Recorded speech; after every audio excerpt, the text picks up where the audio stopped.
À travers son œuvre et notamment à travers ses flashbacks, Eiichiro Oda avait l'habitude de faire souffrir ses personnages. Que ce soit pour protéger une idéologie, une vision, la nouvelle génération, ou bien pour pouvoir faire surgir l'espoir et la lumière de la paix et de la justice sur les peuples, Oda avait l'habitude de mettre ses personnages dans ses flashbacks dans des situations de plus en plus complexes. Mais comment pouvoir faire chavirer le personnage de Kuma, lui qui était si puissant grâce au sang des boucaniers, lui qui était si puissant grâce à son fruit du démon qui lui permettait d'absorber la souffrance d'autrui. Quelle épreuve physique et humaine pourrait le faire chavirer? Oda, à travers son œuvre, avait l'habitude de nous parler de génocide, de nous parler de guerre, de famine, de racisme, mais jamais il n'avait abordé le thème qu'il s'apprêtait à nous présenter dans le chapitre 1098 de One Piece. Petit disclaimer sur la santé d'Oda cette semaine, on a eu plusieurs rumeurs concernant un mois de pause qui devrait suivre après le chapitre 1098. Il en est rien, néanmoins, d'après les informations que j'ai, le chapitre devrait être mal fini, les dernières pages devraient être brouillonnées, on devrait avoir notamment une correction pour la sortie en tome, mais il se peut que la santé d'Eiichiro Oda se détériore et qu'il prenne un peu de temps pour pouvoir récupérer la santé. Yo les gars, bienvenue dans cette vidéo. Aujourd'hui, on va parler du résumé complet du chapitre 1098 de One Piece qui sort cette semaine. On n'aura pas de chapitre la semaine prochaine. Donc bien sûr, si tu aimes ce genre de vidéo, si tu aimes les montages en introduction, si tu aimes toute l'analyse que je peux apporter à l'œuvre, n'hésite pas à t'abonner à ma chaîne, à partager cette vidéo et bien sûr à mettre le maximum de likes sous cette vidéo pour que ma vidéo puisse un petit peu monter et que je puisse avoir la juste rétribution des efforts accordés pour vous faire les vidéos sur notre œuvre préférée. Un des chapitres les plus tristes que j'ai eu à lire. C'est vrai que je suis pas quelqu'un qui est très sensible au niveau de la lecture. Quand je lis des mangas, je ne suis pas touché outre mesure, mais dans ce chapitre-là de One Piece, et je vous dirai sur quelle phrase en particulier, la corde sensible a vraiment vrillé. Comme j'ai dit en introduction, Eiichiro Oda a l'habitude un petit peu de chambouler la vie, de rendre la vie dure à ses personnages, notamment dans ses flashbacks, pour mettre en avant leurs convictions. Et c'est ce qu'il va faire directement dans ce chapitre. Le chapitre commence un petit peu avec l'armée révolutionnaire qui devient de plus en plus violente depuis la disparition de Ginny. Effectivement, avant, ils étaient peut-être un petit peu peace and love, on va sauver le monde. Et maintenant, ils sont obligés de faire certaines horreurs, de commettre certains délits pour pouvoir arriver directement à leur objectif et libérer certains peuples, etc. Et on sent que c'est un petit peu le fait d'avoir perdu l'un des leurs qui les rend un peu plus teigneux, un peu plus sauvages, un peu plus directifs. On apprend que Ginny s'est fait enlever finalement par un dragon céleste. Voilà, c'était une attaque du gouvernement mondial sur sa faction. Ils ont tué, détruit tout le monde. Et Ginny a très certainement tapé dans l'œil d'un noble. On a vu déjà dans les chapitres précédents de One Piece que c'était l'habitude des dragons célestes. Ils peuvent avoir jusqu'à 13-14 femmes et jeter 5 à 6 d'entre elles quand elles ne correspondent plus à leurs désirs. Mais c'était pas un thème qui était vraiment traité dans le manga et c'est aujourd'hui assez choquant de voir un de ces aspects les plus sombres de la race humaine un petit peu être traité par l'auteur, celui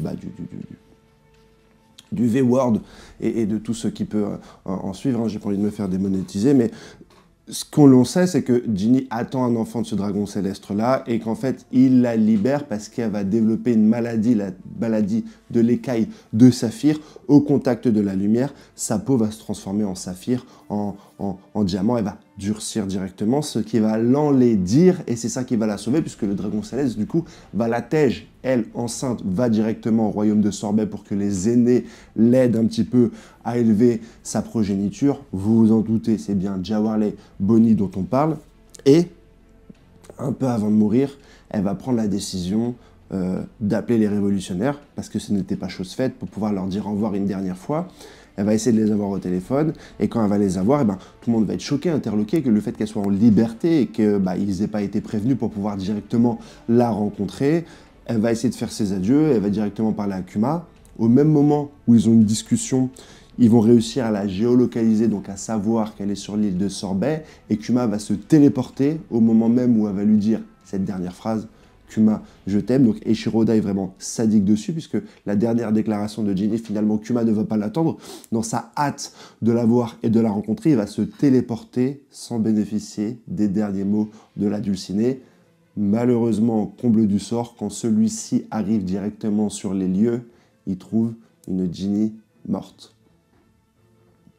À cause du fruit du démon de Kuma qui lui permet de sauver des gens, il n'a pas pu profiter avec elle de ces derniers instants. C'est peut-être l'un des moments les plus dramatiques de ce personnage qui a finalement un fruit du démon qui peut sauver l'intégralité des gens qui l'ont extérieur, mais qui vont le faire fuir de la situation au moment donné où peut-être il en avait le plus besoin.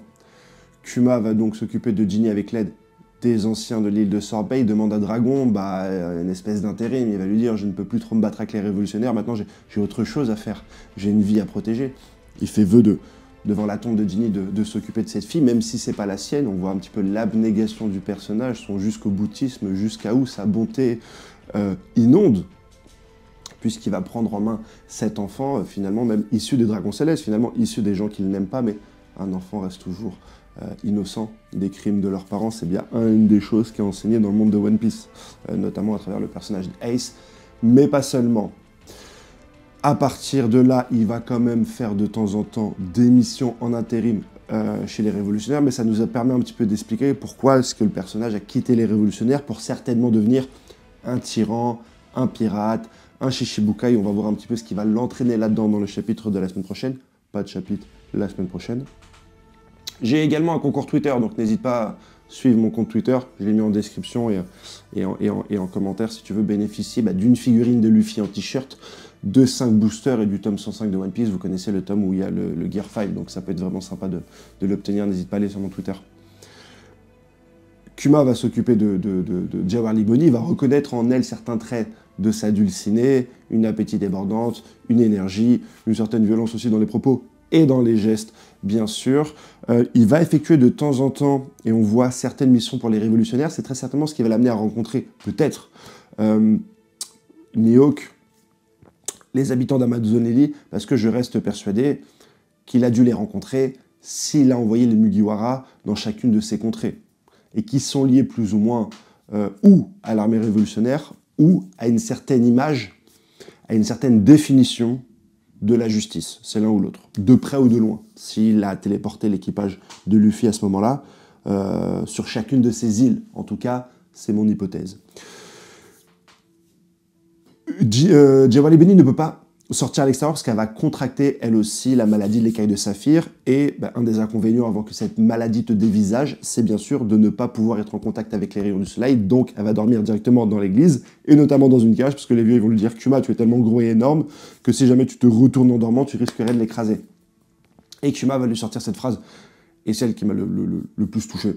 Bon, voilà, on va parler honnêtement. Si tu pouvais voyager, Ginny, où est-ce que tu irais ? Et donc elle vient de là, cette phrase de Kuma, j'en parlais il y a quelques instants, qui a séparé tous les Mugiwara.